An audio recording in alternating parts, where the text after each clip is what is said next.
इतर सर्व सदस्य यांनी प्रथम सावित्रीबाई फुले यांच्या प्रतिमेचं व डॉक्टर बाबासाहेब आंबेडकर यांच्या प्रतिमेचं पूजन करावं अशी मी त्यांना सर्वांना विनंती करते।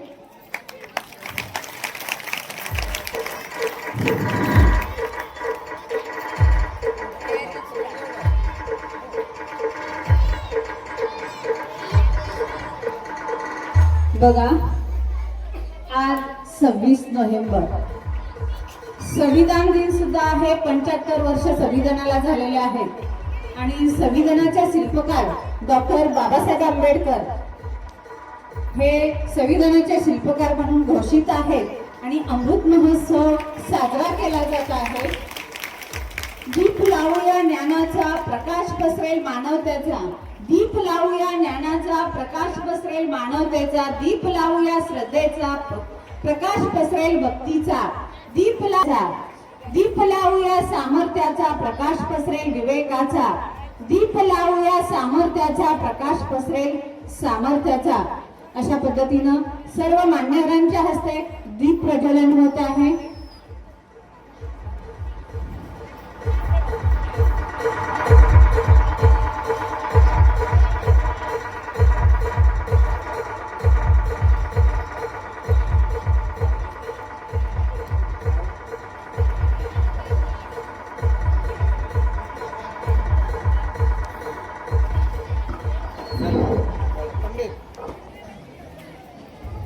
सर्व मान्यवरांच्या हस्ते दीप प्रज्वलन होत आहे। सर्व मान्यवरांनी दीप प्रज्वलन करावं। दीप लावूया सामर्थ्याचा, प्रकाश पसरेल विवेकाचा, दीप लावूया सामर्थ्याचा, प्रकाश पसरेल विवेकाचा।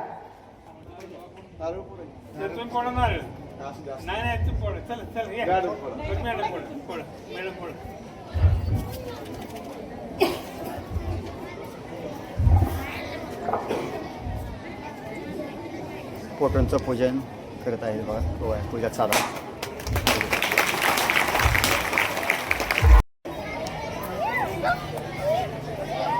आलेल्या प्रमुख पाहुण्यांचं स्वागत करणं, त्यांचं अभिनंदन करणं हे आपलं प्रमुख कर्तव्य आहे। त्यांचा सत्कार कांडे मॅडम यांनी करावा अशी मी विनंती करतो।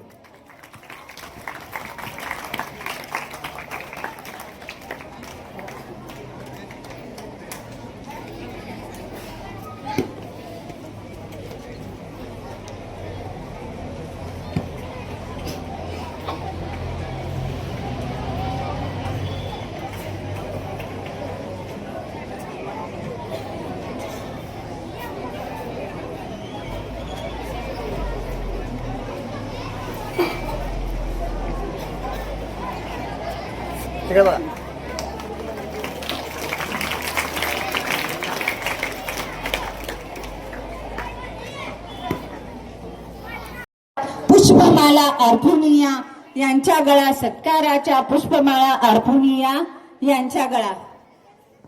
तर 2025 वार्षिक स्नेहसंमेलन यासाठी संस्थेचे अध्यक्ष नारायणप्पा काटकर यांचा सत्कार माननीय प्रशालेचे मुख्याध्यापक आवताळे सर यांच्या हस्ते होईल। त्यांनी त्यांचा स्वीकार कसा करावा।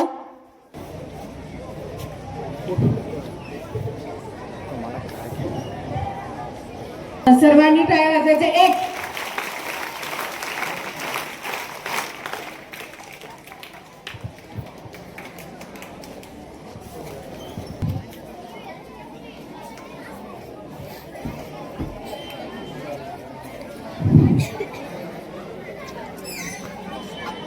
वाकी गावचे बागायतदार कोंड्या बाशीद यांचा सत्कार चालू आहे, बघू शकता।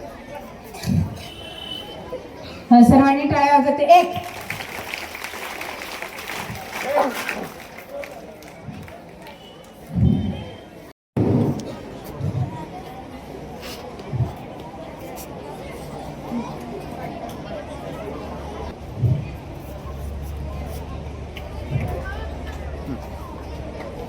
यानंतर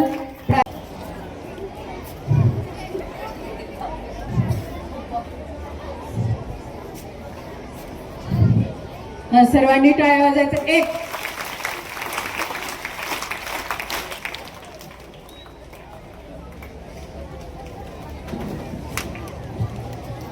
माननीय नाना यांचं आगमन झालेलं आहे. त्यांचं टाळ्याच्या गजरात सर्वांनी स्वागत करायचं आहे.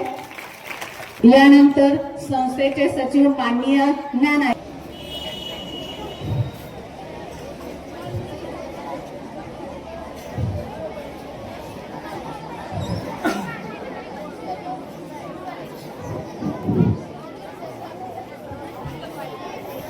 जोश नवा, श्वास नवा, जिंकण्याचा ध्यास नवा, हरकत नाही जिद्द येते, जगतो विश्वासाला श्वास नवा. जोश नवा, श्वास नवा, जिंकण्याचा ध्यास. सर्व मान्यवरांचं पुनश्च एकदा टाळ्याच्या गजरात सर्वांनी स्वागत करायचंय. ओरडायचं नाही. या संमेलन कार्यक्रमाचे अध्यक्ष, आमच्या संस्थेचे अध्यक्ष माननीय आप्पा, आजच्या कार्यक्रमाच्या प्रमुख पाहुणे क्षीरसागर मॅडम, आमच्या संस्थेचे उपाध्यक्ष माननीय आबा, त्याचप्रमाणे आमच्या संस्थेचे संचालक पांडुरंग बापू शी, मॅडम बरोबर आलेले शिंदे सर आणि त्यांचे सहकारी, स्टेजवरील आपल्या प्रशालेचे पालक, विद्यार्थी आणि विद्यार्थिनींनो, या ठिकाणी आपण वार्षिक स्नेहसंमेलनाचा कार्यक्रम आयोजित केला आणि तो करत असताना या ठिकाणी प्रत्येक इंजिनिअरिंग कॉलेजचे प्राध्यापक शिंदे सर आपल्या शाळेमध्ये आलेले होते आणि त्यांनी सांगितलं, आमचं नियोजन चालू होतं की वार्षिक स्नेहसंमेलन घ्यायचं आणि आमच्या शाळेला मान्यता ही 26 नोव्हेंबर 1997 ला मिळाली आणि त्यामुळे तो वर्धापन दिन साजरा करावा या उद्देशाने आपण हा कार्यक्रम 24, 25 आणि 26 या 3 दिवशी वार्षिक स्नेहसंमेलन आणि बक्षीस वितरण समारंभाचा कार्यक्रम आपण आयोजित केलेला आहे. आणि त्यामुळे मॅडमला लगेच फोन केला, मॅडमनी संमती दिली आणि मॅडम या कार्यक्रमासाठी तयार झाल्या. त्याबद्दल मी संस्थेच्या आणि प्रशालेच्या वतीनं पुन्हा एकदा म्हणजे स्वागत करतो.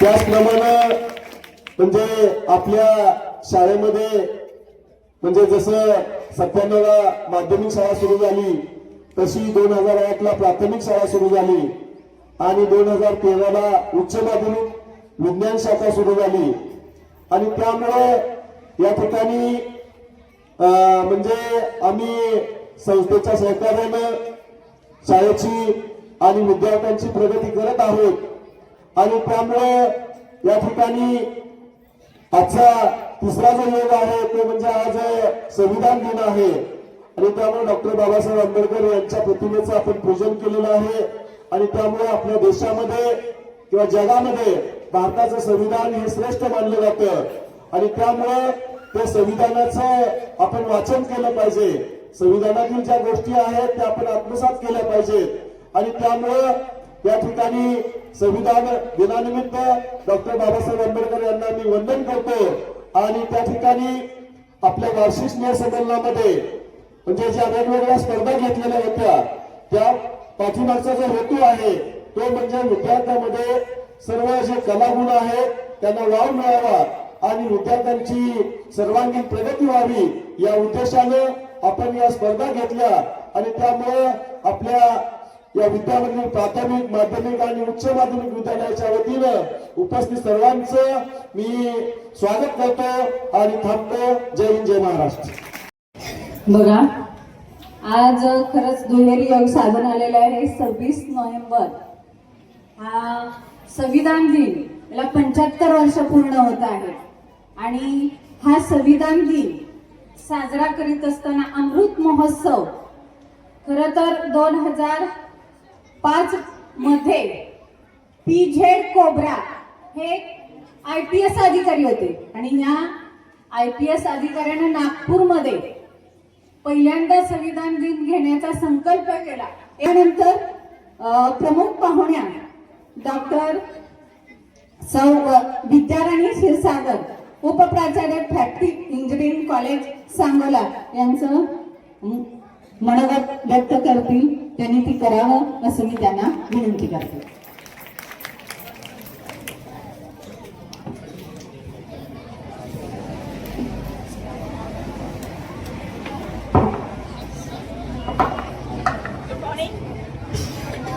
Good morning. नाही, छान उत्साह आहे तुमच्यात आणि तो उत्साह मी काय जे 10-5 मिनिट बोलेल तुम्हाला बोर करेल तोपर्यंत तुम्ही तो टिकवून ठेवायचे. ठेवणार का? गुड. व्यासपीठावरील मान्यवरील कार्यक्रमाचे अध्यक्ष माननीय श्री नारायण काटकर, प्रमुख उपस्थिती म्हणून लाभलेले माननीय श्री कोंडीबा सर आणि बाळासाहेबजी काटकर, या महाविद्यालयाचे प्राचार्य Shri रैवंतजी Awtade sir, Vijayji Navale sir, Shrinivas Elpale sir आणि इतर मान्यवर, आणि सर्वात महत्वाचं म्हणजे या महाविद्यालयाचे शिक्षक शिक्षकेतर कर्मचारी आणि माझ्या समोर बसलेले सर्व विद्यार्थी विद्यार्थिनी. मी प्राध्यापक डॉक्टर विद्याराणी सौदागर क्षीरसागर. आज इथं मला तुम्ही निमंत्रण दिलं. जेव्हा मला निमंत्रण आलं होतं त्यावेळेस मी थोडीशी नर्वस झाली की बाबा एका शाळेत जायचं आणि शाळेतल्या मुलांना सांगायचं. पण इथं आल्यानंतर मला इतका आनंद झाला की इतकी सुंदर शाळा, इतक्या छोट्या गावात सुद्धा इतकी सुंदर शाळा आहे.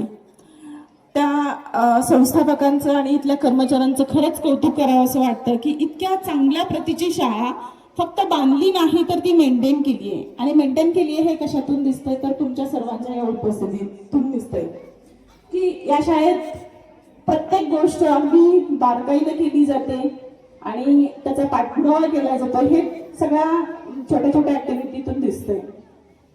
आणि आज जो हा मल्टिपल योग आपण म्हणू शकतो, कारण मॅडमने आता सांगितलं की संविधान दिन आहे, तुमचं स्नेहसंमेलन आहे, या शाळेचा वर्धापन दिन आहे, तसंच या आज 26/11 जो मुंबईवरती हल्ला झाला होता त्या शहीद लोकांचा स्मृती दिन असो, या सर्व गोष्टींना एकत्रित आणून हा जो दिवस साजरा केलेला, हा जो दिवस निवडलेला आहे तो आपल्यासाठी खूप महत्वाचा आहे.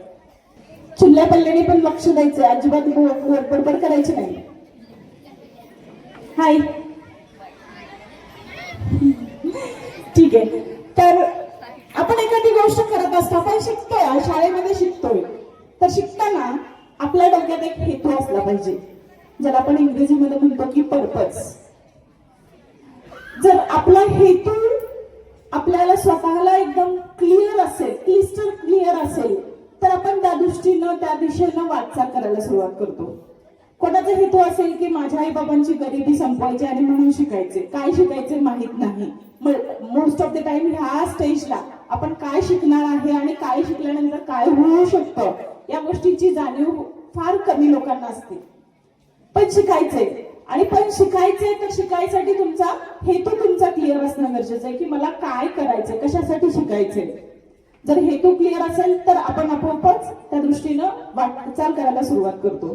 डोक्यात ठेवलं पाहिजे की मला शिकायचंय, मला हे बनायचंय, मला ते बनायचंय, बरोबर आहे. आणि मग ते बनण्यासाठी खूप काही मार्ग असतात, पण त्यातला सर्वात महत्वाचा मार्ग आहे ते तुमचा शिक्षणाचा. जर तुम्ही शिक्षण घेतलं तर एक प्रगल्भपणा येतो तुमच्यामध्ये, एक आत्मविश्वास निर्माण होतो, एक क्लॅरिटी तुमच्या आयुष्यात निर्माण होते की जी तुम्हाला तुमच्या भविष्याचा निर्णय घेण्यासाठी पात्र ठरवते, बरोबर आहे का. आणि ही पात्रता येण्यासाठी काय केलं पाहिजे, शिकलं पाहिजे. आज इथं आपण बघतोय की सरांनी मला आत्ताच सांगितलं की समोर बसलेल्यांपैकी मुलींची संख्या जास्त आहे आणि मुलांची संख्या कमी आहे. म्हणजे देश बदलतोय आणि या बदलणाऱ्या देशाला आपण सगळ्यांनी ऍक्सेप्ट करायचे. एक काळ असा होता की मुली शिक्षणाला खूप कमी होत्या.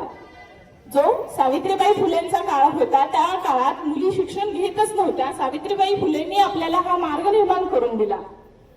आणि त्या काळानंतरच्या थोड्या येरापर्यंत अशी परिस्थिती होती की इतका समाज प्रबोधन करून सुद्धा मुलींच्या शिक्षणाची संख्या खूप कमी होती. आमच्या काळात असं होतं की मुलींच्या शिक्षणाची संख्या कमी जरी असली तर मुली क्लासमध्ये एवढ्या चमकायच्या. पहिला नंबर क्लासमध्ये मुलींचा. कुठला खेळातला प्रोग्राम घेतला त्याच्यामध्ये पहिला नंबर मुलींचा. बरोबर आहे. आता शिक्षण घेत असताना बऱ्याच अडचणी येतात. काय अडचणी येतात तो?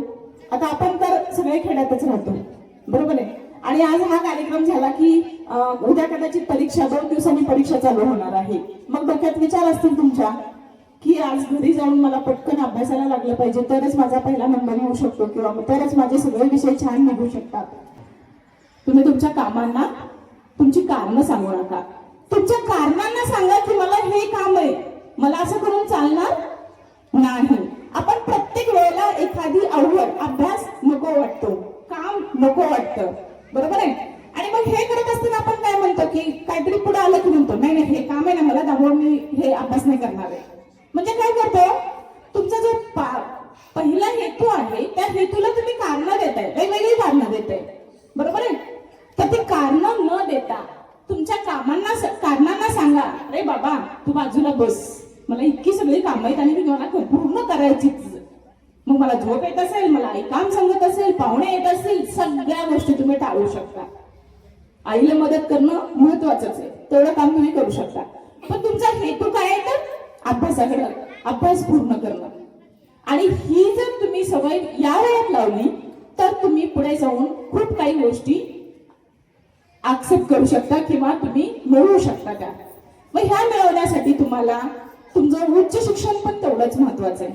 आता झाला हा 10वी पर्यंतचा प्रवास, की 10वी पर्यंतच्या प्रवासात तुम्हाला शिक्षक प्रत्येक गोष्ट, छोटी छोटी गोष्ट सांगत असतात आणि तुम्ही ती करत असता. पुढे जाऊन तुम्हाला 11वी 12वी करायचं आहे. 11वी 12वी करताना काय डोक्यात काय येतं की 11वी 12वी सायन्स नको, आपण एकतर मराठी मीडियम मधून शिकलोय आणि नंतर 11वी 12वी सगळं इंग्लिश मधून असतं आणि मग त्यापेक्षा सायन्स नको. हे केलं का पाहिजे का? घ्या ना ते चॅलेंज, ऍक्सेप्ट करा. मी इंग्रजी शिकेन, कसलं इंग्रजी बघूच आपण. तुम्ही या ज्या सगळ्या मी आता तुम्हाला सांगितलं की अधिकारी व्हायचंय, आज अधिकारी, कॉम्पिटेटिव्ह एक्झामिनेशन्स. कॉम्पिटेटिव्ह एक्झामिनेशन्स म्हणजे काय माहितीये का? माहितीये का? कोणाकोणाला माहिती, हात वर करा. काय असतं कॉम्पिटेटिव्ह एक्झामिनेशन? मराठा हात कोण? कलेक्टर कोणाला व्हायचंय? कलेक्टर. करेक्ट. स्पर्धा परीक्षा, मराठीत भाषांतर. कॉम्पिटेटिव्ह एक्झामिनेशनचा मराठीत भाषांतर त्यांनी केले की स्पर्धा परीक्षा. ह्या छोट्या छोट्या गोष्टी नुसत्या तुमच्या कानातून जरी गेल्या तर तुम्ही त्याचा चिकित्सकपणे अभ्यास करताल पुढं. उद्या कदाचित तुमच्यापैकी एखादा मोठा अधिकारी असेल, तुमच्यापैकी एखादा मोठा बिझनेसमॅन असेल, एखादा इंजिनियर असेल, डॉक्टर असेल, तो इथे या कार्यक्रमासाठी या मंचावर उपस्थित राहील. आणि हा तुमचा किंवा तुमच्या आईवडिलांचा त्याचा स्वाभिमान, अभिमान नसेल तर या शाळेचा खूप मोठा अभिमान असेल. तुमच्या मुख्याध्यापकांना, बाकीच्या शिक्षकांना, संस्थापकांना खूप आनंद होईल की हा आमचा विद्यार्थी या इथे शिकत होता, अगदी शेमणा वेगळा पळत होता इकडे तिकडे, पण आज मोठा अधिकारी झाला. आणि ते ध्येय बाळगा तुम्ही. तुम्हाला वाटू द्या की मला आज उद्या इथे येऊन बसायचे. बाळगणार का ध्येय असं? आणि मग काय कराल त्याच्यासाठी? म्हणायला का मोठे नाही, मन लावून अभ्यास का नुसता अभ्यास?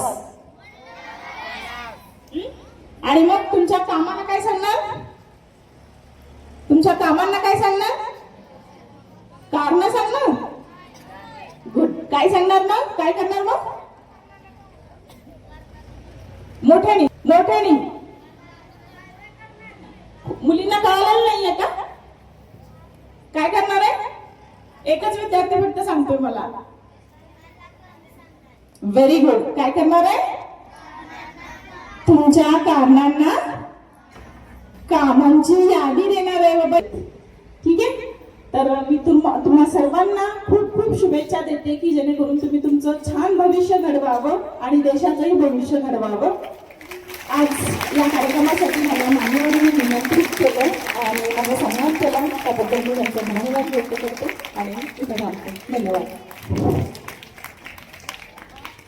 मार्मिक अशा शब्दात अनमोल असं शब्द दिलेले आहेत आणि मुली त्याचा नक्की स्वीकार करून आत्मसात करतील, काम करून आपला ध्येय साध्य करण्याचा प्रयत्न करतील अशी मी त्यांना ग्वाही देते.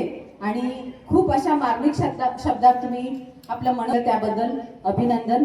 यानंतर वेळ झाला आतुरतेने वाट पाहत आहे असा बक्षीस वितरणाचा कार्यक्रम इथं सादर केला जात आहे आणि प्राथमिकचे सीत सर यांनी तो कार्यक्रम सादर करावा अशी मी त्यांना विनंती करते. सन 2025-26 ज्या विद्यार्थ्यांचा क्रमांक आले त्या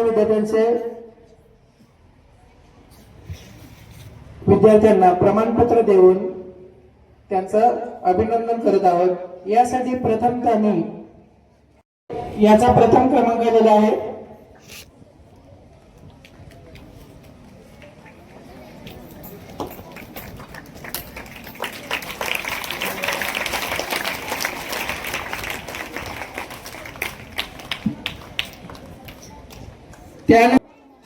या सांस्कृतिक कला आणि क्रीडा क्षेत्रामध्ये अतिशय चांगल्या पद्धतीनं प्रावीण्य मिळवलेल्या विद्यार्थ्यांचा या ठिकाणी प्रमाणपत्र देऊन या सर्व मान्यवरांच्या हस्ते या ठिकाणी सत्कार केला जातोय.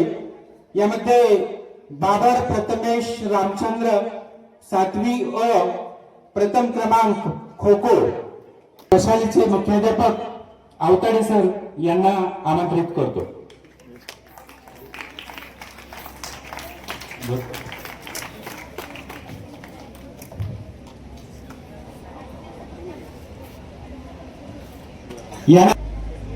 जाधव स्नेहल धनंजय 7वी लहान गटामध्ये खो खो मध्ये प्रथम क्रमांक आलेला आहे. मॅडमला मी आमंत्रित करतोय की प्रशस्ती पत्रक देऊन याचा सत्कार करावा. यानंतर आवताडे पूर्ण गटासाठी यांचा सत्कार करण्यासाठी मी आबांना आमंत्रित करतोय, त्यांनी करावा.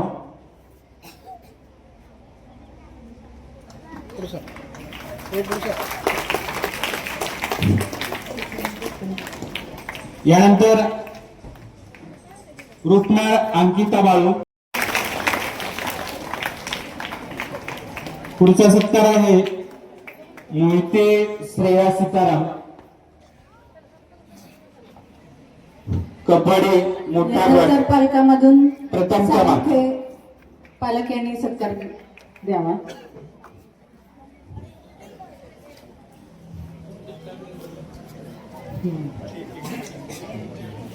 क्रिकेट मोठा. यानंतर घाडगे शंकर भीमराव 10वी अ गोळाफेक यामध्ये प्रथम क्रमांक मिळवलेला आहे. मॅडम यांनी हे प्रमाणपत्र द्यावं. तसा चाल. एक यानंतर गोडसे रुपाली ज्ञानेश्वर मॅडम थांबा. आणि लांब उडीमध्ये द्वितीय क्रमांक मिळवलेला आहे. मस्त. जोरात जरा टाळ्या वाजवायच्या याच्यासाठी.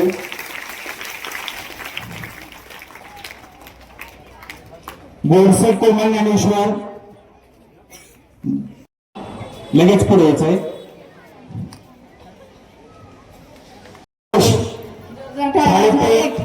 प्रथम क्रमांक.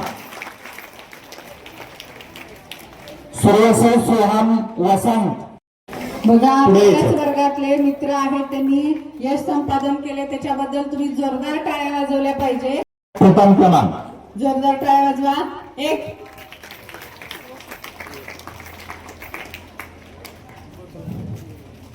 गाडेकर श्रावणी दत्तात्रय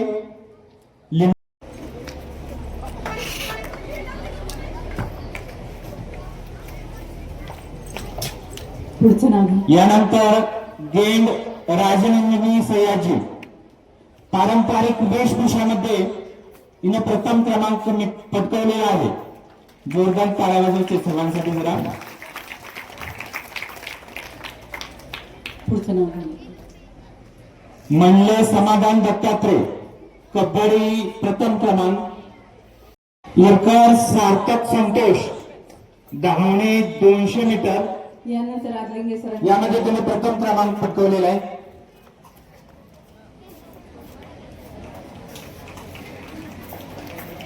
जोरदार टाळ्या वाजवा. एक,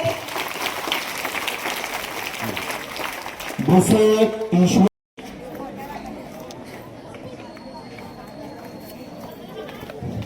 होवाळ नमन नितीन, होवाळ नमन नितीन. प्रश्न मंजुषा प्रथम क्रमांक औदुंबर.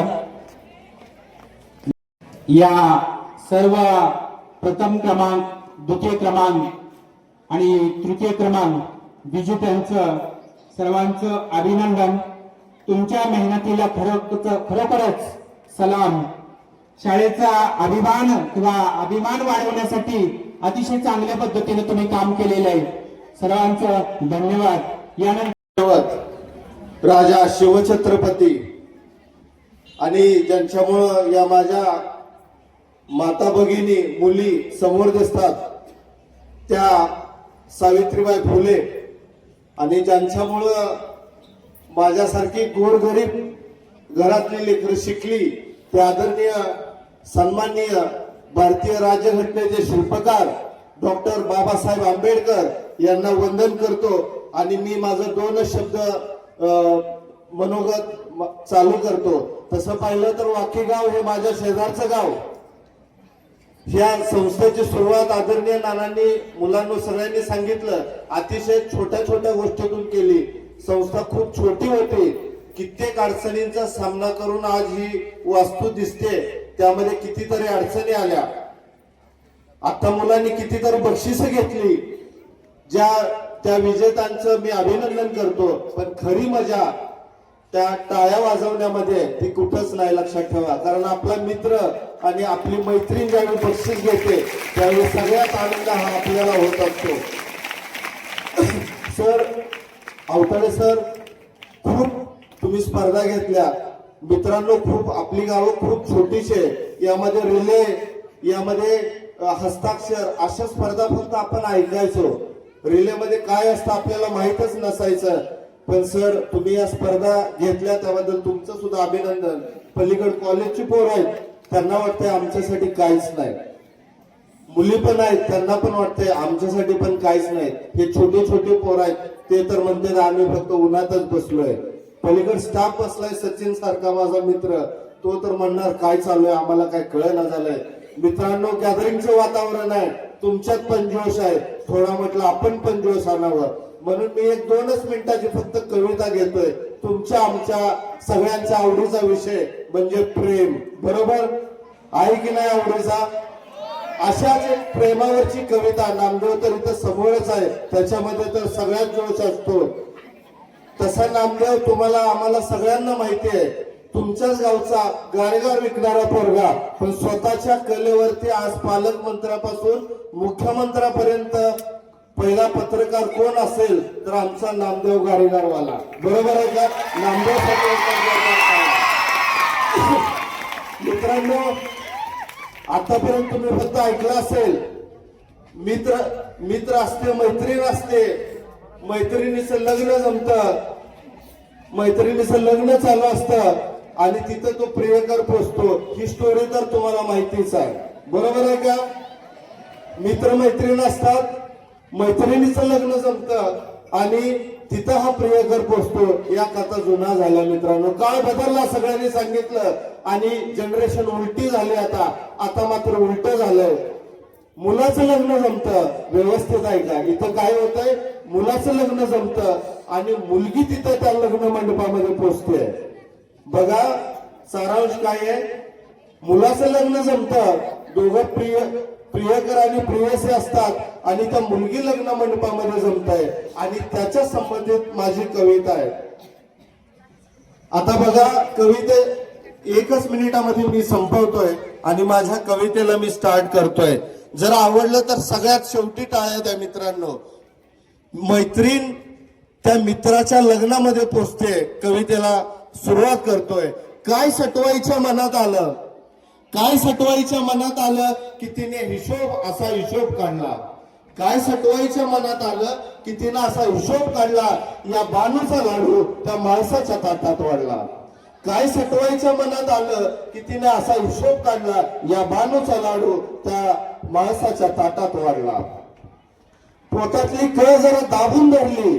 ती प्रियसी काय म्हणते की या बानूचा लाडू त्या माणसाच्या ताटात वाढला.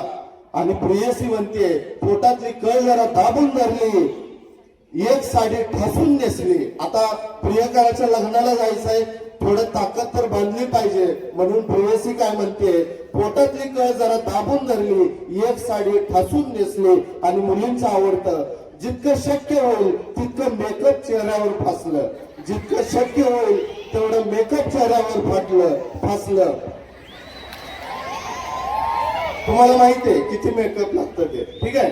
त्यानंतर बघा प्रियसी म्हणते, म्हटलं दाखवून देऊ बघ तू काय गमावलं, म्हटलं अरे दाखवून देऊ बघ तू काय गमावलं. एक हवाई जहाज सोडून तू एक टमटम कमावलं, एक हवाई जहाज सोडून तू टमटम कमावलं.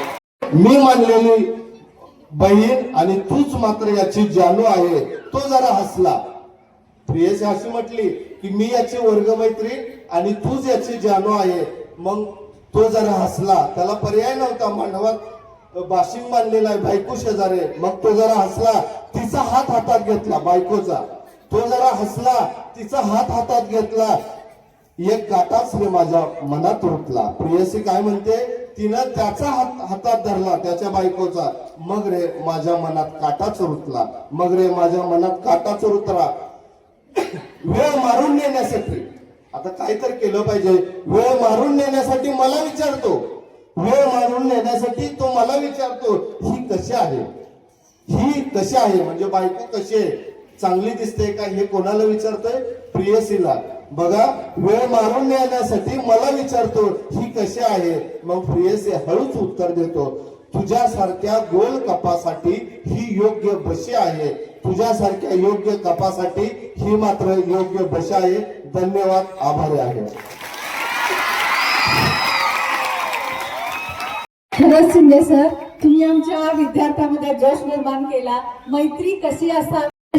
शिक्षक विद्यार्थ्यांचे आणि सर्व सहकार्यांचे करणाऱ्यांचे मनापासून आभार मानते.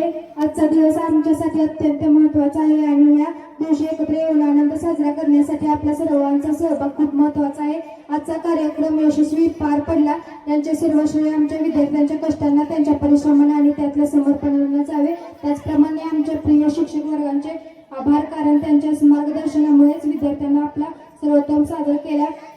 तसंच वेळात वेळ काढत आलेल्या प्रमुख पाहुण्या विद्यार्थी आणि श्री सागर मॅडम यांचे देखील मी मनपूर्वक आभार मानते. आमचे संस्था प्रमुख, व्यवस्थापक आणि सर्व प्रशासनाच्या सहकार्यामुळे आज हा कार्यक्रम उत्कृष्टरित्या संपन्न झाला. यांचेही मी आभार मानते. त्यांच्या वेळी दिलेल्या सहकार्य आणि प्रोत्साहन यामुळे हा कार्यक्रम यशस्वी झाला आहे. त्याचप्रमाणे आपले सर्व शिक्षक, पालक व विद्यार्थी तसेच इतर उपस्थित सर्वांनी जोरदार टाळ्या वाजवायच्या आहेत. त्यांच्या उपस्थितीने या कार्यक्रमाला मोठा आनंददायक रंग दिला. तुमच्या अजून एकदा आपल्या मुलांच्या आणि विद्यार्थ्यांच्या दिलेलं समर्थन, त्यामुळे त्यांना आपला सादर करण्याचा आत्मविश्वास मिळाला. नामदेव, आपल्या गावातील इंग्लिश स्टार नामदेव चव्हाण यांचेही मी आभार मानतो. आजचा दिवस एकत्रितपणे सादर केला. त्यात सामील होऊन त्या ठिकाणी उपस्थित झालेल्या प्रत्येकांचे मनापासून आभार. एक वेगळी ऊर्जा, एक वेगळा उत्साह आणि एकत्रितपणे नवा जोश निर्माण करण्यासाठी आजच्या कार्यक्रमाने सर्वांना एकमेकांशी जोडून ठेवले आहे. पडद्यावर काम करणाऱ्यांचे आभार तर मानले जातात, ते आपण मानले, परंतु पडद्यामागे काम करणाऱ्यांचे बाकी आहे. दरवेळी पडद्यावर जे काम करतात त्यांचे आभार मानले जातात, परंतु पडद्यामागे काम करणाऱ्यांचे नाही. आज खास करून त्यांचे आभार मानते. शाळेत सर्वात आधी हजर असणारे, शाळेत संपल्यानंतर सर्वात मागून जाणारे असे आमच्या शाळेच्या आमच्या होवाच्या पंडित चाचा यांचे मी मनपूर्वक आभार मानते. यांच्यासाठी एकदा जोरात टाळ्या झाल्या पाहिजे. पडद्यावर काम करण्यासाठी पडद्याचा मागचा खांब भक्कम लागतो. पडद्यावर काम करण्यासाठी पडद्याचा मागचा खांब भक्कम लागतो.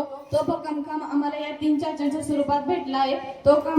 तो खांब आम्हाला या 3 चाचांच्या सुरुवात भेटला आहे. तुमची सेवा अमूल्य आहे आमच्यासाठी, तुमची सेवा अमूल्य आहे आमच्यासाठी. तुमचे परिश्रम देवाचे आशीर्वाद आहेत आमच्यासाठी, तुमचे परिश्रम देवाचे आशीर्वाद आहेत आमच्यासाठी.